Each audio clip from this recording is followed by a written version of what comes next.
आपल्या परिसरातील ताज्या घडामोडी, ब्रेकिंग बातम्यांसाठी आजच आपल्या आवाज जनतेच्या न्यूज चॅनलला सबस्क्राईब करा, शेअर करा आणि बेल आयकॉनवर क्लिक करायला विसरू नका. आवाज जनतेचा लढा सर्वसामान्य जनतेच्या न्याय हक्कांसाठी. सामान्य माणसाच्या आर्थिक उन्नतीसाठी विश्वास, पारदर्शकता आणि सेवाभाव या त्रिसूत्रीवर उभे राहिलेल्या पतसंस्था या समाजाला दिशा देण्याचं काम करत असून आदर्श नागरी पतसंस्था ही त्यापैकीच एक आहे. येणाऱ्या वर्षात देखील त्यांची अशीच आदर्शवत प्रगती होत राहू असं प्रतिपादन हरिभक्तपरायण उद्धव महाराज मंडलिक यांनी केलं. राहुरी फॅक्टरीतील आदर्श पतसंस्थेच्या 2026च्या दिनदर्शिकेचं प्रकाशन महंत उद्धव महाराज मंडलिक यांच्या हस्ते पार पडलं. प्रसंगी ते बोलत होते. या प्रसंगी प्रेरणा उद्योग समूहाचे अध्यक्ष सुरेश बाबळे, संस्थेचे ज्येष्ठ संचालक व माजी चेअरमन अण्णासाहेब चोते, चेअरमन प्राध्यापक सुधाकर कदम, व्हाईस चेअरमन आबासाहेब वाळून, संचालक शिवाजीराव कपाळे, रामचंद्र काळे, दत्तात्रय रोडे, मारुती खरात, बाबा महाराज मोरे, डॉक्टर तनपुरे कारखान्याचे संचालक कृष्णा मुसमाडे, ज्ञानेश्वर कोळसे, अरुण ढोस, जनार्दन गाडे, ज्ञानदेव उर्हे, देवळाली नगर परिषदेचे माजी नगरसेवक सचिन ढोस, राहुरी अर्बन पतसंस्थेचे चेअरमन रामचंद्र काळे, भारत शेटे, योगगुरू किशोर थोरात, प्राध्यापक विलास मुसमाडे, मशिंद्र तांबे, भाऊसाहेब गुंजाळ, प्रदीप येवले, भास्कर तांबे, गणेश तांबे, श्री जाधव, प्रकाश सोनी, कृष्णा कदम, सीताराम धनवडे, सुभाष शेकडे, भागवत मुसमाडे आदी उपस्थित होते.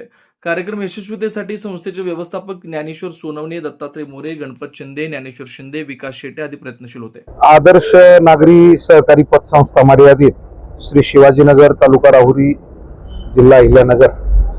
आपल्या राहुरी फॅक्टरीवरती एक अत्यंत नावाप्रमाणे आदर्श काम करणारी बँकिंग क्षेत्रातली ही आदर्श नागरी पतसंस्था आणि प्रतिवर्षाप्रमाणे येणाऱ्या 2026 नवीन वर्षासाठीची दिनदर्शिका आज सर्वांच्या उपस्थितीमध्ये प्रकाशित झालेली आहे.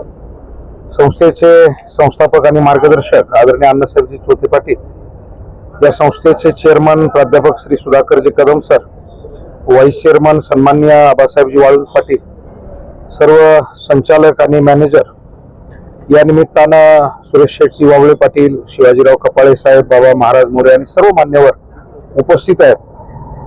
आज सर्वांच्या उपस्थितीमध्ये 2026 सालच्या दिनदर्शिकेचं प्रकाशन झालंय.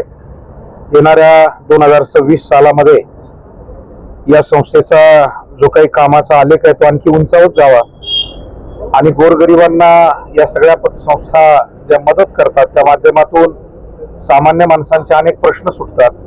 नवीन तरुण उद्योजकांना, मुलामुलींना नवीन उद्योग उभे करताना या संस्थेचा फार मोठा फायदा होतो. आणि म्हणून एका अर्थानं आपल्या प्रत्येक तालुक्यात असलेल्या या पतसंस्था आपल्या त्या भागातील उन्नतीचं कारण ठरताना आपल्याला दिसत आहेत.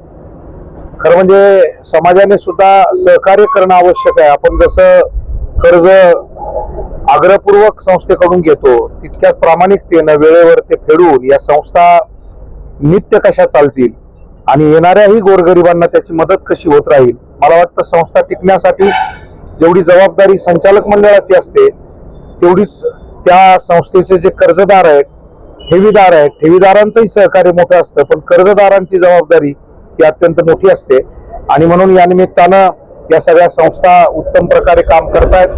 येणाऱ्या कालावधीत सुद्धा आपल्या या आदर्श नागरी पतसंस्थेला मी त्यांच्या कामकाजासाठी शुभेच्छा देतो. धन्यवाद. रामकृष्ण आहे. नवनवीन घडामोडी आणि सत्य बातमी पाहण्यासाठी आजच आमच्या YouTube चॅनलला सबस्क्राईब करा, शेअर करा आणि लाईक नक्की करा.